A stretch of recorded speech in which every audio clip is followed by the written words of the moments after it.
Vamos a hablar a esta hora con nuestro invitado, el decano del Colegio Médico de Lima, sobre cuán preparados estamos para enfrentar una real alarma, no la de ayer, la falsa alarma, sino una real alarma por el ingreso de ébola a nuestro país.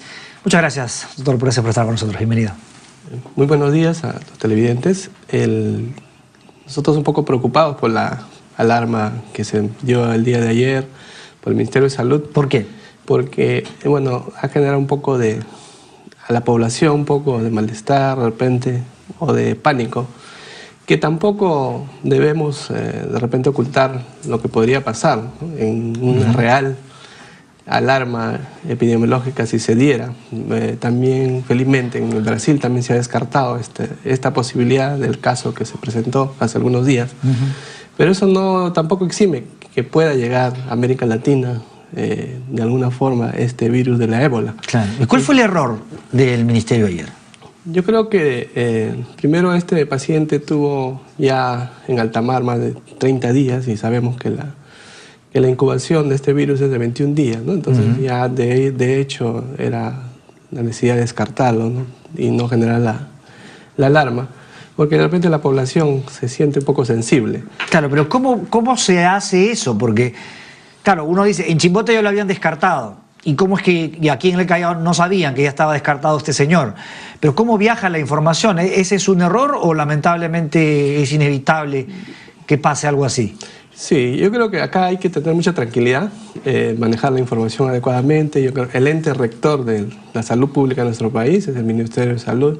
Hay que respetar la decisión, pero también tener mucho cuidado porque ya tenemos esta alerta a nivel internacional y América Latina está alerta. También quisiera enfatizar que esta enfermedad viene de África Occidental, cuyas condiciones de salubridad que se dan en esos países no difieren mucho de muchas realidades en Latinoamérica. No solamente el Perú, también tenemos las favelas de Brasil, en zonas de Venezuela, ¿no? En Ecuador. Es una realidad, digamos, lamentablemente en nuestra región, pero en particular nuestro país, también las condiciones de salubridad no son las óptimas. O sea, ¿no es como dice la ministra de Salud, que estamos preparados para enfrentar el ébola? Yo creo que nosotros los médicos ya estamos en condiciones óptimas de poder ponernos a disposición como profesionales de salud, de poder ser capacitados, porque hay que capacitarse, no podemos improvisar en ningún momento, acerca de los protocolos que ya el Ministerio de Salud y a nivel internacional se han dado. ¿Y esa capacitación ya se dio o todavía la estamos esperando? Yo creo que ya ha empezado, pero yo creo que debe haber mayor información con los médicos, por eso estamos acá preocupados por la situación de nuestra población sobre todo, porque un solo caso mal manejado puede ser fatal. Porque, o sea, ¿los médicos no han recibido todavía la información adecuada sobre el ébola? Bueno, el Instituto Nacional de Salud ya ha recibido la información, pero de repente lo que falta es difundir a los médicos de las redes hospitalarias, de las redes periféricas, que haya mayor información para que podamos estar preparados. Por eso estamos en condición, nos ponemos a disposición en este momento de poder ya empezar a trabajar un plan real. Pero recordemos que tampoco no es solamente el tema médico, porque los médicos estamos dispuestos. Antes de pasar a otro tema, pero si usted dice que lo están dispuestos a participar, ¿quiere decir que todo eso se ha hecho sin los médicos? Es decir, ¿quién lo decide? ¿Cómo se diseña? El plan lo dirige a nivel del Instituto Nacional de Salud y además la Oficina de Epidemiología del Ministerio de Salud. Entonces los médicos tenemos que participar activamente. Lo que voy es que lo que falta es la difusión ya a la zona real, porque acuérdense que no sabemos por dónde puede ingresar en este momento. O sea, en el Callao no saben. Claro, en esas zonas donde van vulnerables tiene que haber mayor, pero imagínense un caso nomás que ingrese, ¿hacia dónde se transferiría ese caso? ¿No? Puede hacer que sea a un hospital probablemente de Lima, donde está más preparado. Yo soy el decano del Colegio Médico de Lima, por ejemplo. Entonces voy a empezar a recorrer los hospitales como decano para ver... O sea, en Lima, por ejemplo, ¿dónde sería? Pues justamente... ¿Está designado un hospital para recibir Es parte del plan de contingencia que el Ministerio ya debería establecer. ¿No hay todavía eso? En otros países de Estados Unidos, por ejemplo, y en Europa, Se establece a qué hospital ya está destinado para que esté preparado ese equipo. No, de acuerdo, pero en el Callao está el Carrión. En el caso de Lima, ¿cuál es el hospital?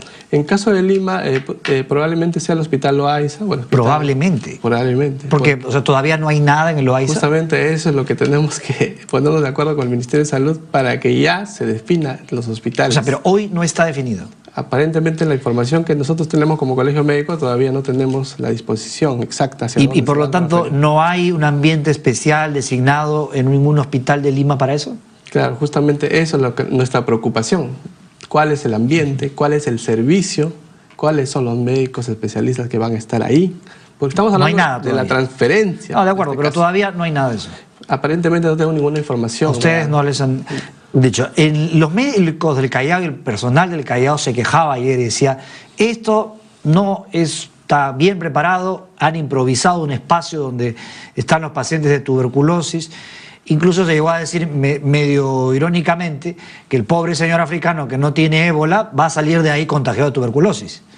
¿Es así de grave la cosa?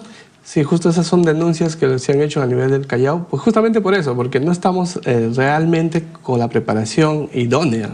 Acuérdense que nuestros sistemas hospitalarios son deficientes también en nuestro país. En este momento no existe una adecuada condición mínima para recibir y ni siquiera para hacer la transferencia y la referencia y contrarreferencia que se tiene que hacer, porque esto tiene que ser con mucho cuidado. Acuérdense que ha habido en Europa y en Estados Unidos personal de salud también contagiado. No, claro. Incluso por falta de información. Por falta de información y por falta de esa cadena epidemiológica que se tiene que establecer claramente. Nosotros los médicos estamos dispuestos. Todavía no está establecida la cadena. Claro, eso es lo que nos falta. La prueba de ello, lo que usted dice, en el Callao ha sido recibido un servicio que no le corresponde, porque debería ya estar preparado, sobre todo en el Callao que tenemos una puerta de ingreso principal. Y luego de eso va a venir la región Lima, inmediatamente, ¿no? Entonces, vamos a tener ¿Hay temor en los médicos de ser también víctimas de esta enfermedad? Bueno, no solamente con el ébola, sino también tenemos más preocupación incluso con temas como la tuberculosis, como otras enfermedades que hay médicos que están contagiados con tuberculosis multidroga resistente. ¿Qué digamos, porcentaje se puede hablar o de qué dicen las estadísticas sobre personal médico afectado por tuberculosis? Sí, las estadísticas son muy variables, pero hay muchos fallecidos. El año pasado han fallecido 2 colegas médicos jóvenes sin ni siquiera tener seguro social. Ahora, si hablamos del ébola, si es que no se da esta prevención, es real, esta cadena que se debe dar para que se pueda adecuadamente controlar el caso secundario o primario que se dé en nuestro país, yo creo que va a ser un peligro latente en estas condiciones. No solamente estamos hablando en Perú, acuérdense que en Europa, en países desarrollados, también hay dificultades. Más aún nuestro país, cuyos sistemas son más precarios. Por eso le he preguntado, o sea, ¿hay temor justamente de que si hay médicos que se mueren de tuberculosis contraídos en hospitales, hay temor de que les pase lo mismo con esto? Sería un poco más grave aún. Y acuérdense que, como le digo, en países desarrollados ya pasó con un personal de salud. Y no solamente con los médicos, puede pasar con el personal técnico, el personal de enfermería. Entonces yo creo que ahorita tenemos que, sin alertar a la población, pero hay que ser realistas. Hay una gran probabilidad que en cualquier momento pueda llegar a Latinoamérica.